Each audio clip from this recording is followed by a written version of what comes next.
السلام عليكم ورحمة الله وبركاته. أصحابتي ku xiran janalka marka la soo dhawaada aad iyo aad u mahadsantihiin. Waa isniin ay talaada soo galayso 23 bisha 12aad sanadka 2024. Muuqaalkan waxaan rabaa inaan idinku la wadaago saddex arrimood oo muhiim ah. Midda ugu horeysa, nin wadanka sharci darro ku soo galay oo haweeney Mareykan ah ku gubay magaalada New York. Arrintaasi ayaan idin hayaa. Dilaagii ugu caansanaa Mareykanka Luigi Mangione oo maanta maxkamad ay gobolka ah la soo taagay. Haddaba qareenkiisa maxay ka leedahay dacwadahan lagu haysto, iyadoo weliba taageerayaashiisa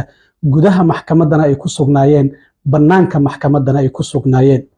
iyo Matt Gaetz, xildhibaankii hore ee Kongareeska aqalka wakiilada ku jiray oo Trump intuu wasiirka cadaaladda u magacaabay markii fadeexooyinkan ay soo baxeen kadib haddana yiri xilkaasi dib ayaan Trump ugu celinayaa, oo guddiga anshaxa ee Kongareeska maanta reportkii ay soo saareen waxyaabo la yaab leh ayaa ku jira oo xildhibaanka la leeyahay cadeymo ayaa lagu hayaana. Sidoo kale waxaan rabaa inaan idin wadaago, balse marka hore aan ku hormaro. Marka uu Trump leeyahay dadka soo galootiga sharci darrada hal la masaafuriyo, arrintan oo kale ayaa ku jirta, walow kulligood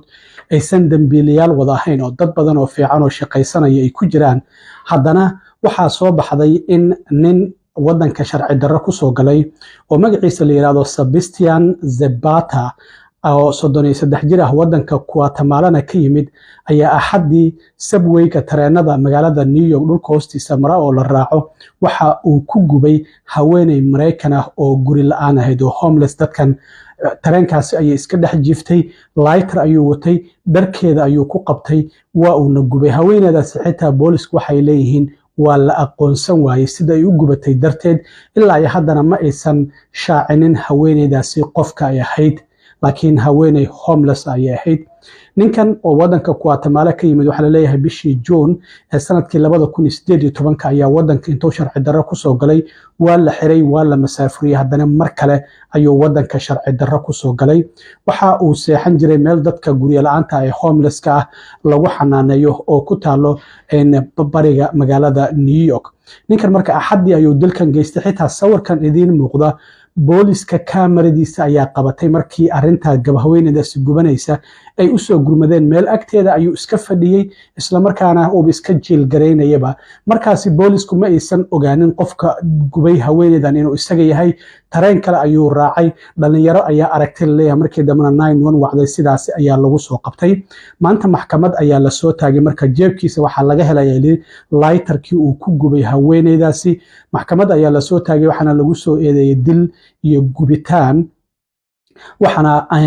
dharkan cad isagoo wata ad arkaysaan markii maanta maxkamadda la soo taagayey. ninkan marka waa nin wadanka Guatemala ka yimid. booliskuna waxay yidhahdeen dilkan gubitaanka isaga ayaa ka dambeeyey. Brooklyn, New York ayayna axadii ka dhacday. isla galinkii dambe ee shalayna waa lasoo qabtay. maxkamaddana maanta ayaa la soo taagay. marka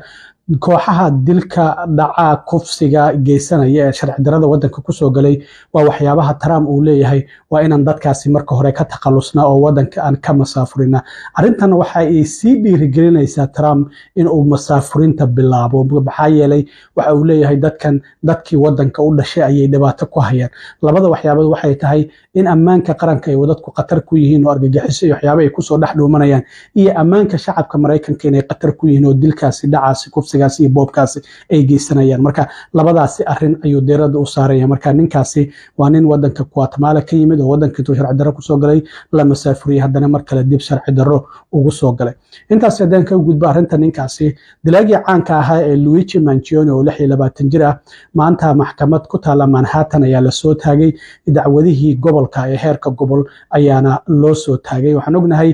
11 dacwadood oo stateka oo gobolka New York iyo 4 dacwadood oo federaal ah ayaa lagu soo ogay. waatii khamiistii laga keenay Pennsylvania oo New York la keenay. maanta isagoo watay sweater oo burgundy oo shaati cad ugu hooseeyay surwaal khaki ah, isla markaana jeebeysnaa oo gacmihiisa iyo dhabarkiisa isku xirnaayeen, lugahana ka jeebeysnaa, isla markaana 11 askari ay dhinacyada ka jiraan ayaa maxkamadda la keenay Manhattan. maxkamadduna waxay socotay 20 daqiiqo oo kaliya. garsooruhu waxa uu weydiiyey ma guilty ayaa tahay mase not guilty, ma dambiile ayaa tahay mase dambiile ma tihid. halka erey uu yirina wuxuu ahaa not guilty, anigu dambiile ma ihi. qareenkiisa oo la yiraahdo marka Karen Friedman Agnifilo oo iyaduna dharkiisa u egba wadatay sida halkan aad ka aragtaan oo garab taagneed Luigi Mangione oo ay u doodeyso ayaa waxa ay su'aal ka keentay sababta intaasoo ciidan markii jimcihii laga keenayay Pennsylvania oo New York la keenayay intaasi oo ciidan awooddaasi faraha badan sababta ay gobolku ay u adeegsadeen waxay tiri sidoo kale maayarka magaalada New York Eric Adams muxuu ka doonay meesha la keenayay oo muxuu halkaas waxay tiri arrintan waa arrin siyaasadeed mana wanaagsaneen in sidaasi la sameeyo waxay sidoo kale su'aal ka keentay sida ay isku qaabilayaan dacwadahan federaalka iyo kuwan heerka gobol ee lagu soo oogay arinta weyn waxay tahay taageerayaashiisa xilli waliba maanta New York qabow daran uu ka jiray ayaa maxkamadda horteeda iyagoo boorar wato oo dhahayo Free Luigi Mangione la soo daayo xuraha laga dhigo ayay ku mudaharaadeen waxaa sidoo kale ka darneed 24 haween ah oo dhalinyaro ah ayaa maxkamadda gudaheeda tagay oo taageerayaashiisa kamid ah mid waliba waxa ay sugaysay inta uu dhinaceeda ka soo eegayo waxay leeyihiin ninkan waa nin qurxan isla markaana jirkiisa dhisan yahay maba u qalma in xukun dilah lagu fuliyo ama xabsi dheer la xukumo marka gudaha maxkamadda ayayba tageen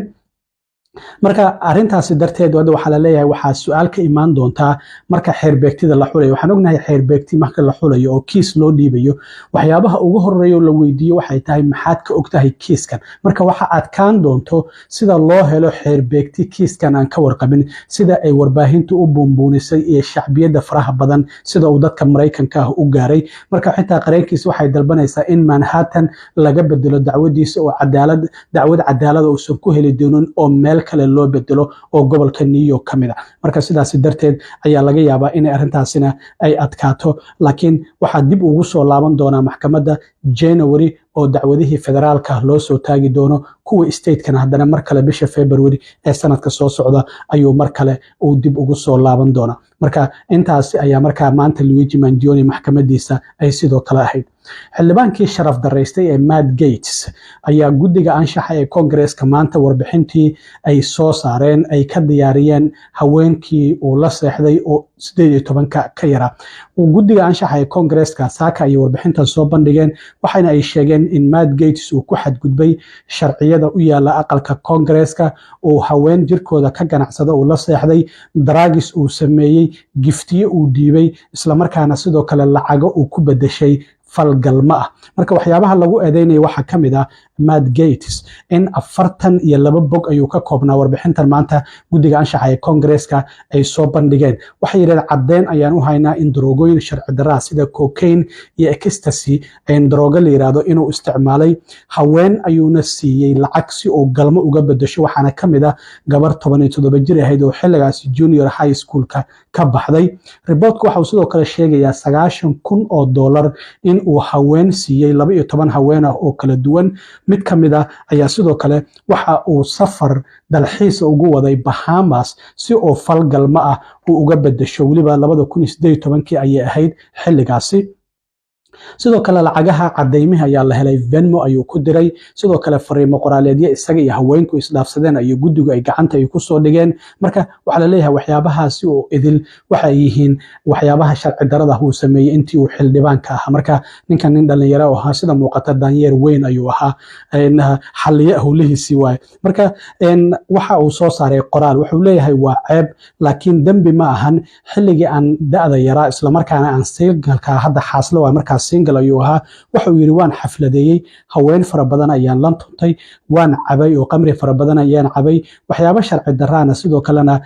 oo smoker waan sameeyay waa smoking gareeyay mana ahayn arintaas inay dhacdo laakiin intii aanan guursanayay arintaas dhacday laakiin waxa uu leeyahay xilligii aan single-ka ahaa waxa jirtay in haween lacag fara badan aan siiyo kuwaasi oo shukaasanayay ama aan la date gareynay laakiin waxa uu beeniyay inuusan wiligiis falgalma la sameeynin qof da'diisu ay ka yartahay 18 sidaasi ayuu marka uu ku sheegay bartiisa